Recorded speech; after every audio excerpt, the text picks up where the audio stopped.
Y bueno, Gus, cuando quieras. Gracias, Gustavo. Bueno, primero, gracias por la presentación. No es cierto que me deban un favor porque los convoqué. Cuando se me ocurrió hacer esto de maíz, estaba totalmente perdido, todavía lo estoy, porque no trabajo en maíz. Hace como 20 años con María y Pablo Dodge hicimos un juego y sacamos una publicación, y desde ahí hasta ahora nunca más vi una planta de maíz, y espero que de aquí en adelante no volverlas a ver nunca más tampoco. Esto está en un experimento con un mapa para ubicarte donde estás, es algo que no va conmigo fácilmente. Fuera de broma, es muy interesante. Aparte es interesante ver que los cultivos son todos más o menos iguales, por más distintos que parezcan, y trabajar con distintos cultivos es enriquecedor en ese sentido. Y además, gracias a Gustavo por organizar el taller que es mucho más de lo que el proyecto esperaba, y fuertemente esfuerzo tuyo. Como dijo Gustavo, voy a hacer una presentación muy resumida de algunos aspectos de los que hicimos desde nuestro lado del proyecto, en el que intervinieron también Luis Mayer en lo que va a presentar acá, y Juani también estuvo unos meses haciendo unas cosas de fotosíntesis que no están en las presentaciones de este taller, pero que son muy valiosas, y también les agradezco a ellos que hayan venido, que enriqueció mucho nuestra actividad en el cultivo de maíz en el laboratorio. Entonces, como dijo Gustavo, el proyecto, la parte que vamos a contarles del proyecto incluye cuestiones de rendimiento y calidad. Yo voy a hablar nada más que de las cuestiones de rendimiento, y Luis va a hablar de la parte de calidad. En lo que voy a hablar de rendimiento, en realidad lo que voy a hacer es hablar algo sobre la interacción del estrés térmico con el nitrógeno. En qué medida el grado de daño que produce el estrés térmico es o no afectado por el nivel de nutrición que el cultivo tiene.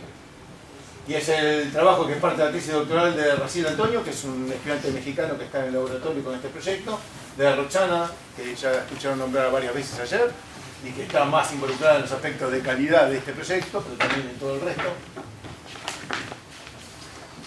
Y nada, esto, un segundo nada más, va a haber altas temperaturas y van a perjudicar el maíz. Y ya, con lo que vimos ayer, les ahorro este slide. Y ya que las temperaturas van a ser mayores, ¿qué es lo que podemos hacer para mitigar el efecto del estrés hídrico? Esa es una parte del proyecto. En realidad es el corazón del proyecto. El nombre del proyecto es mitigar los efectos de altas temperaturas, y puede ser el nombre de carne traducido al inglés, de maize, que es eso, es sobre mitigar. Y para eso un aspecto es, los dos aspectos que el proyecto considera para poder mitigar el efecto es encontrar fuentes genéticas, algo de lo que Santiago creo que ayer trajo colación. Salvador. Bueno, estuve muy cerca. Muy cerca. Muy cerca. Perdón. Buscar fuentes genéticas de variación que nos permitan hacer mejora para tolerar efecto de estrés térmico, en lo posible sin afectar el rendimiento potencial del cultivo. Y la otra es explorar posibles interacciones con otros factores, de modo tal que manejando esos otros factores podamos mitigar el efecto cuando se dé. Con relación a las fuentes genéticas, el proyecto descansa fuertemente en nuestro socio CIMMYT para esto, y algo de eso les vamos a contar hoy más tarde con una presentación virtual que nos mandó nuestro socio de CIMMYT.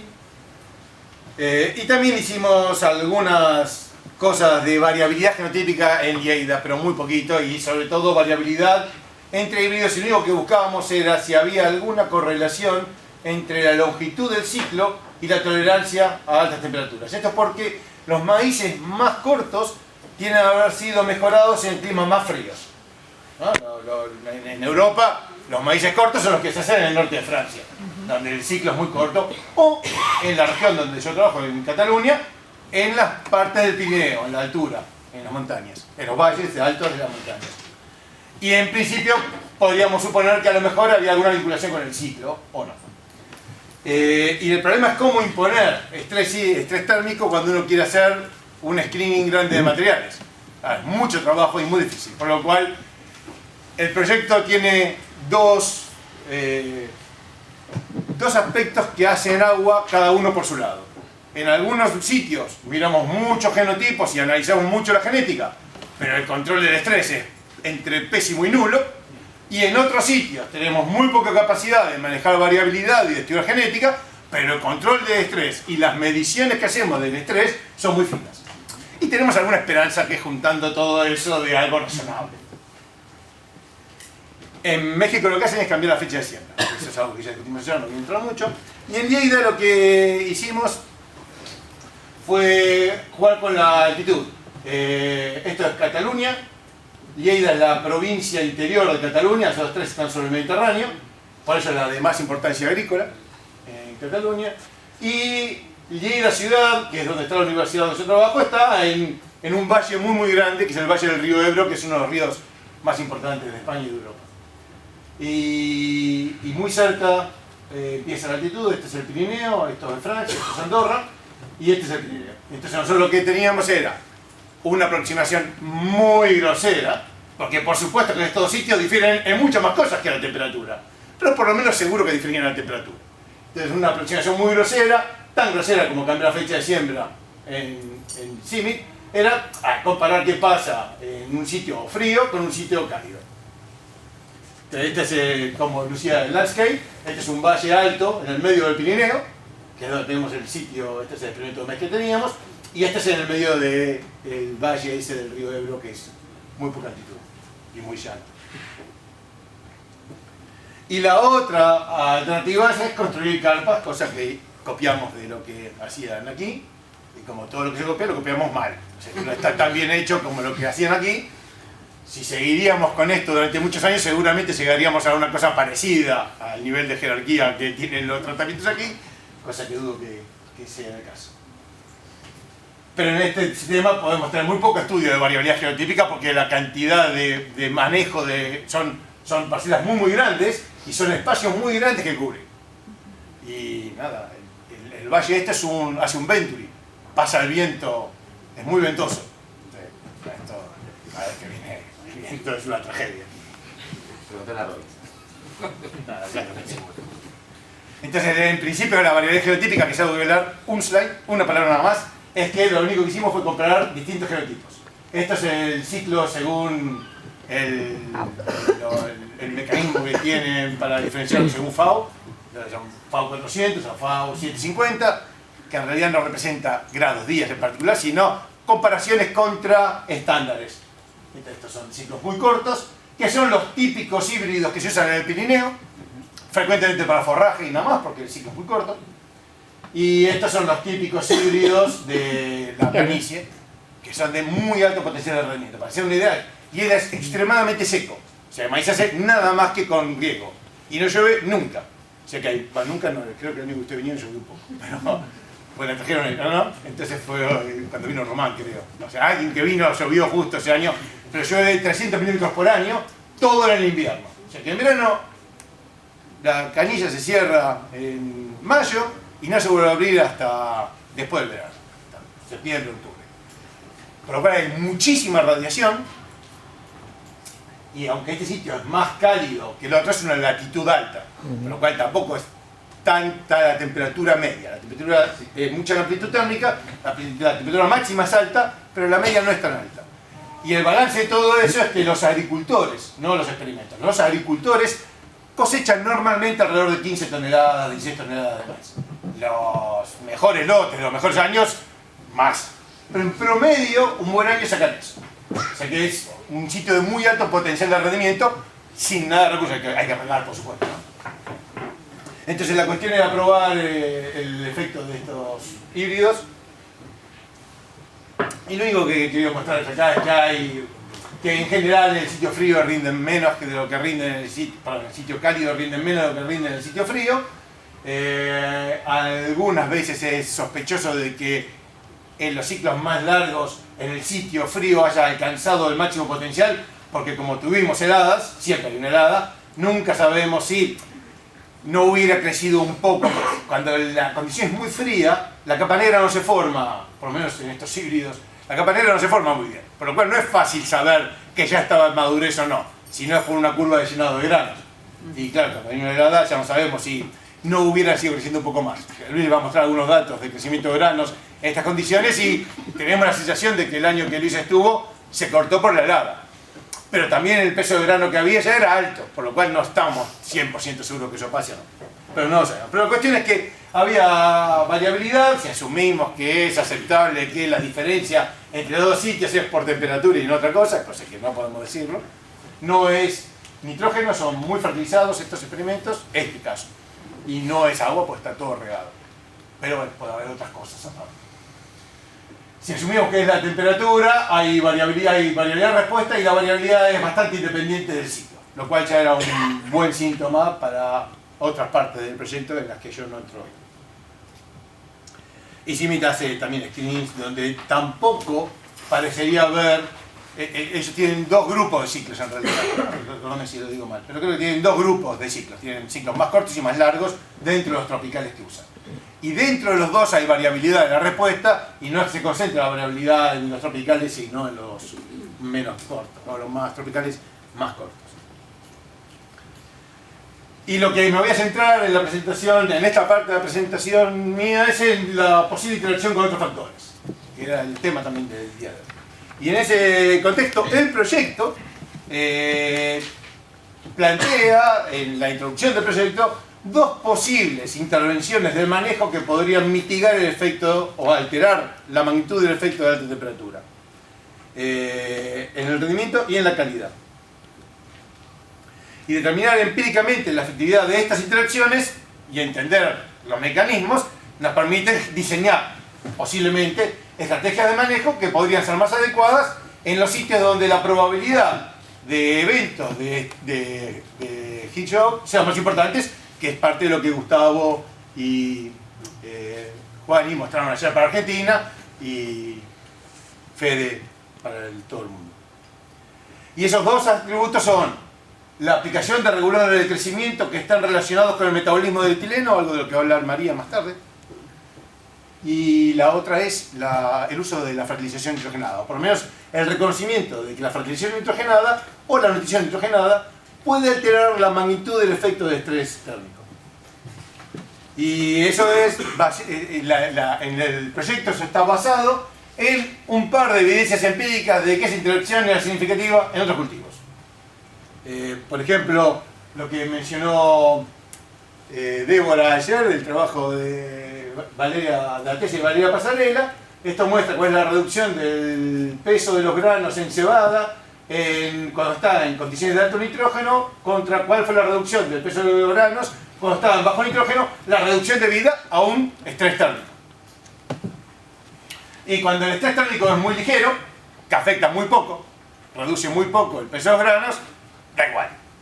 Pero cuando el estrés es muy severo, que es el tipo de estrés que María explicó ayer, muy distinto, que aumentar un poquito las temperaturas, que corta un poquito el ciclo, que corta un poquito el llenado de grano y al final baja un poquito el peso de mil, sino algo que cambia la estructura del metabolismo de la planta de alguna manera y el daño es muy grave. En esos casos parecía consistentemente haber más daño cuanto más nitrógeno había en el cultivo.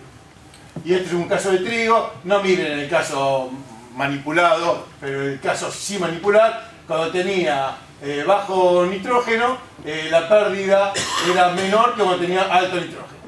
Algo parecido a lo que nos daba el trabajo con Valeria. Y a partir de ahí, simplemente no conocíamos ningún caso, buscamos en la literatura un poco, y hasta donde nosotros pudimos buscar, nunca vimos ningún ejemplo que explore esta interacción, y como creemos que las plantas son más o menos la misma cosa siempre, igual que nosotros somos muy parecidos a las ratas, que nos parece que somos muy distintos, pero somos casi iguales, y pues aprendemos mucho de cómo somos por observar a las ratas, aún cómo somos psiquiátricamente o psicológicamente por observar el comportamiento de las ratas, también parecía que la distancia entre el trigo y el maíz era menos todavía.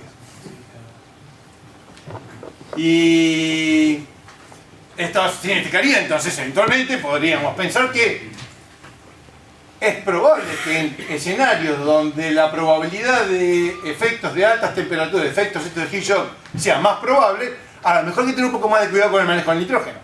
Sobre todo porque alto nitrógeno aumenta el efecto, por no ser trigo y cebada, pero alto nitrógeno también mejora los rendimientos. Entonces exige un poco de cuidado. En el contexto particular en el que trabajo ahora, mucho más todavía, porque como los agricultores tienen muy altos rendimientos y los costos de producción son un poco distintos que aquí, y además la agricultura subsidiada, el uso del nitrógeno es enorme. Para hacer una idea, lo común que un agricultor aplique está en el orden de los 300 kilos de nitrógeno a suelos que ya tienen mucho nitrógeno, porque el nitrógeno se va acumulando en el suelo. De hecho, la prueba de eso es que el agua tenemos problemas con contaminación del agua. Entonces, en el primer experimento incluimos 2 cultivares contrastantes y le impusimos estos tratamientos de alto y bajo nitrógeno, y las temperaturas ahora en un mismo sitio con los microinvernáculos construidos en el campo. Y lo que veíamos es que en los 2 casos la pérdida de rendimiento era mayor si había más que si había menos nitrógeno. Más en este caso eran, si no me acuerdo mal, me corregí si me acuerdo mal, eran 200 kilos de nitrógeno aplicados, el equivalente a 400 kilos de urea más o menos. Y lo otro era que no aplicábamos nada, pero el suelo no es pobre. Nos cuesta mucho encontrar campos que no tengan muchísimo nitrógeno, porque si no encontramos ese campo ya no podemos hacer el experimento directamente. Y como van a ver después, a pesar de que buscamos, hay mucho residuo, mucha fertilización orgánica, que es residuo de producción animal intensiva. Y entonces, aunque uno no mida el nitrógeno mineral en el momento, como hay agua y hay temperatura, se mineraliza mucho y al final no es fácil encontrar respuestas al nitrógeno para nuestros experimentos. En el ciclo corto también pasaba algo, aunque menos marcadamente.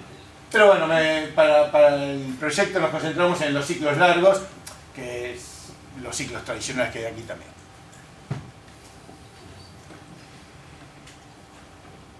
Entonces, para explorar el posible envolvimiento en cuanto interactúa el nitrógeno con el efecto de la temperatura, analizamos los determinantes del rendimiento que eran afectados y determinamos si el efecto era directo o intentamos determinar en qué medida el efecto era directo o indirecto. Y eso nos importa porque una cosa que hay en la literatura frecuentemente es que la idea de que el modelo funciona que a altas temperaturas aumentan la senescencia, al lograr más senescencia y menos comida, los granos quedan más chiquitos y baja el rendimiento. Por lo cual, desde el punto de vista del manejo, si cuando hay altas temperaturas que aumenta la senescencia yo puedo hacer algo para disminuir la senescencia, mitigaría el efecto del estrés. Y lo más frecuente, fácil de hacer, es que si aplico nitrógeno reduzco la senescencia. Por lo cual uno podría llegar a la imagen de que fertilizar mitigaría el efecto de altas temperaturas, lo que iría a contramano de lo que sugerían los datos de trigo y cebada. Entonces, para ver eso, intentamos determinar en qué medida, aunque sea más o menos indirectamente, el efecto de la temperatura sobre la reducción del rendimiento pasaba por la reducción de disponibilidad de asimilados para los granos o pasaba por el ralado. Entonces, en principio el experimento les voy a contar ahora, que tenemos 2 años, pero el segundo año está recién procesándose las muestras en el laboratorio, así que no tengo ningún dato. Del primer año también tengo pocos datos porque tenemos muchos datos, lo cual significa que les lleva más tiempo procesar los datos en el laboratorio de lo que tardamos en tener un nuevo experimento. Pero esperemos que este año sí sacar mucho más. Pero lo que tenemos son tratamientos de alta temperatura, que es simplemente un efecto en el medio del periodo crítico. Este es el momento donde Juani demostraba ayer que en Buenos Aires era terrible. Y otro momento, o sea, son 2 semanas de altas temperaturas, y el otro queríamos que sea durante el periodo efectivo de lleno de grano, pero como no da resultados, posiblemente nos anticipamos un poquito. Y empezamos 10 días después de floración, de silking, y por 2 semanas. Y después un control que no tenía nada. Y todo esto, por supuesto que siendo muy consciente de que, como le mostraba Juani, para Buenos Aires la temperatura está estratificada. Esto aumenta con la radiación solar, el invernáculo ese aumenta mucho las temperaturas en la parte superior del canopeo y cada vez menos hacia abajo. Por lo cual, cualquier tratamiento que hagamos para aumentar un poco seriamente la temperatura a la altura de la espiga, destruye absolutamente el polen, y entonces, por supuesto, todas estas parcelas están fertilizadas a mano con polen traído de afuera, con polen fresco. O sea que cualquier efecto que veamos no es ni por falta de polen ni por falta de viabilidad de polen. Y eso lo cruzamos con una combinación de fertilizaciones, un control, y después una combinación de dosis y timing de aplicación, o muy temprano, cuando están en 4 hojas, o unos 15 días antes de silking. Y todo eso está cruzado a su vez con tratamiento donde no hacemos ningún control, un tratamiento donde quitamos granos. La idea es, si los granos reducen su peso porque el efecto de temperatura aumenta la efervescencia, si yo le quito competidores, los granos remanentes crecerán más y compensarán esa pérdida. O un tratamiento de foliado. Si le falta comida y yo le quito más, debería haber un daño de la temperatura mucho más grande. Y todo eso hecho también 10 días después de... Sí. Este sistema es muy similar a lo que mostraba ayer los chicos acá, cuando el cultivo estaba más o menos en P6 o algo así, empezamos a construir estructuras que en algún momento, y en el momento de imponer los tratamientos, se cubren con plásticos. Esta es recién, reforzable de todo esto. Y al final, cuando tenemos que construirlas, quedan un montón de estructuras en el campo que en el momento de hacer tratamientos los cubriremos con plástico. Vale, es una vista general, acá termina un bloque y empieza el otro bloque y tenemos las estructuras montadas para cuando llegue el momento. Y acá se ve en este año particular cómo había diferencias entre una parcela no fertilizada y una parcela fertilizada, que había mucha respuesta, por lo menos a una fertilización. Después, como ven los resultados, el resto con una dosis, con la dosis de 100, al principio 100 kilos de nitrógeno, al principio ya respondía lo máximo por mí. Y esto como se ve más o menos de afuera, cuando ya están puestos los tratamientos. Este es un bloque, este es otro bloque y este es otro bloque. Y acá hay una sombrillita que nos costó mucho explicar el subsidio, porque compramos una sombrilla en el medio del verano cerca de la playa. Pero bueno. Y esta es una vista aérea. Es un campo muy especial porque tenemos maíz con riego por goteo. El agricultor tiene el riego por goteo, no es que nosotros lo pusimos. Desde el año anterior al que vinimos a este campo, usábamos lo que es común, que es lo mejor que hay disponible, riego por aspersión. Pero, claro, teníamos que cambiar todo el sistema para meter aspersores dentro de estas estructuras. Entonces era... Y como se ve el riego por goteo, ellos fertilizan con el riego. Entonces, claro, nosotros le anulamos el riego el día que fertilizaba, no el riego acá, y todo lo que quedó atrás del experimento también quedó sin fertilizar. Así que todo esto lo tuvimos que pagar. Y como se ve, el experimento se ve claramente, es una foto aérea porque tomamos fotos térmicas aéreas y fotos de espectroradiométricas también aéreas, y ya que estábamos con el avión sacamos fotos. Y este es el primer año, el segundo año tenemos fotos un poco mejores, pero se ve claramente los efectos del nitrógeno, por lo menos. Bueno, también se ve que aquí ya sacamos las carpas, que adentro de las carpas la temperatura le hizo algo a la clorosis por lo menos. Defoliado muy fácilmente, íbamos y cortábamos con la tijera 3 hojas por encima de la espiga y al control lo dejábamos sin tocar y acá estaba como queda sin hojas por encima. Y para desgranar lo que hacemos es, vamos 10 días después de silking, tenemos cada planta que entra en el tratamiento marcada cuándo fue silking, te vamos 10 días después a cada planta en particular y abrimos esto, no sé, para mí es como pelar una banana, vamos abriendo más o menos las chalas y una vez que abrimos todo, aplicamos desinfectamos con alcohol y entonces empezamos a manipular con un bisturí y vamos sacando todos los granos de una hilera. Sí, una hilera no tocamos, otra hilera sí, otra hilera no tocamos, cuando los granos todavía no son nada más que agua por ahora en términos de peso seco.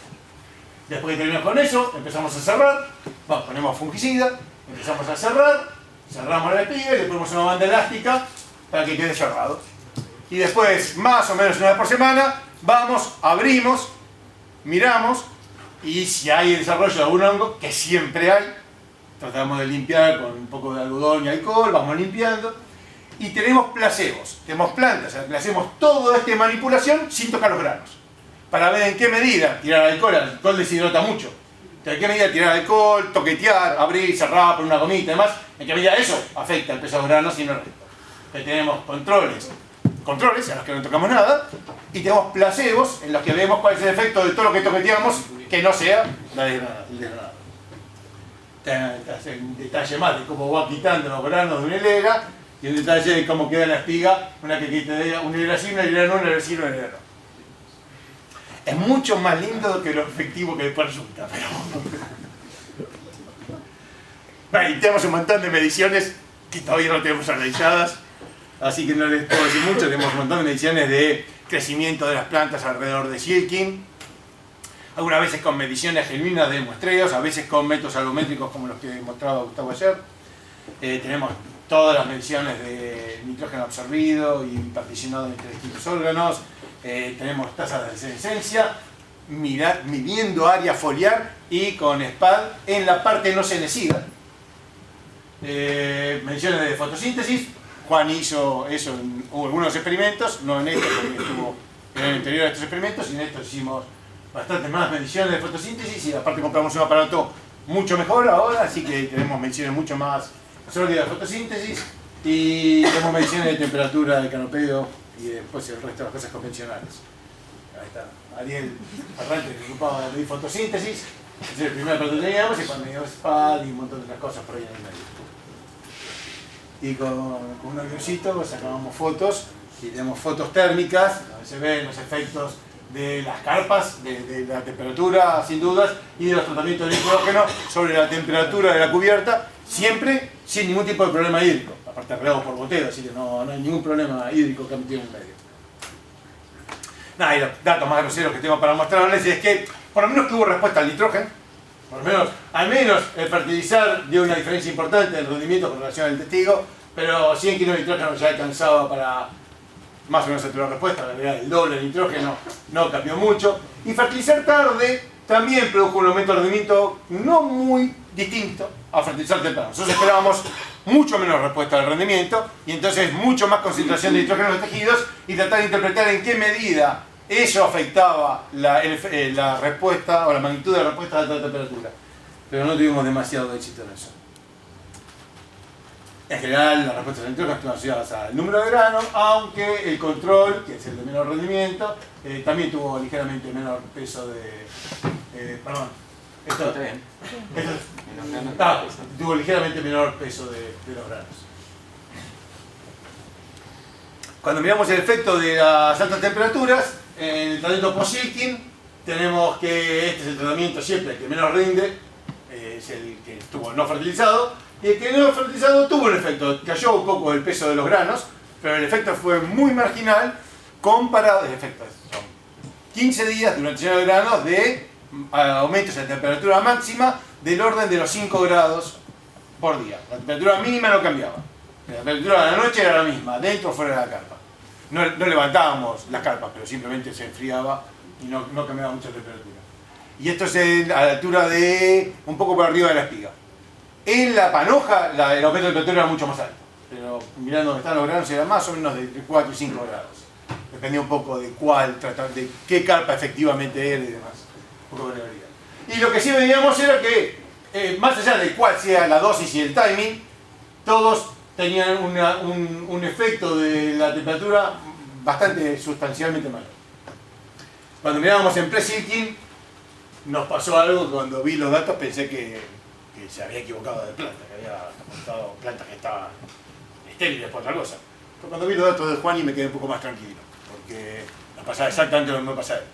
Sin ningún efecto sobre el polen es todo fresco, traído de afuera, y fertilizábamos y los estigmas se oxidaban, o sea que había polinización, por lo menos crecimiento de tubo polínico, después fecundación, no sé, pero crecimiento de tubo polínico y todo el inicio del proceso funcionaba bien, y igual nos quedábamos sin granos. Cuando era el pre-Silking, bueno, no es pre-Silking exactamente, sino que es Silking. Es un 7 días antes y 7 días después de Silking. El número de granos caía estrepitosamente, pero aún en este caso donde el efecto es muy grosero, todavía, considerando el menos dañado de los que tenían alto nitrógeno, todavía la magnitud de esta flecha era mayor que la magnitud de esta flecha, aunque con estos niveles de rendimiento con los que nos quedamos en el de alta temperatura, no me animaría a decir demasiado detalle. Pero por lo menos parecía que todavía había, con el menos grosero de los daños en alto nitrógeno, todavía era mayor que el efecto en el tratamiento sin nitrógeno. Y en general, bueno, desde ya que cuando el tratamiento fue primero Silking, la parte de tratamiento fue porque no teníamos granos directamente, pero aún en el caso del post-Silking también tenemos una pérdida importante en el número de granos, sobre todo en los tratamientos fertilizados. Y eso tiene que ver con que a lo mejor 10 días después de Silkin, a lo mejor no, yo seguro, 10 días después de Silkin, no fue tan tarde.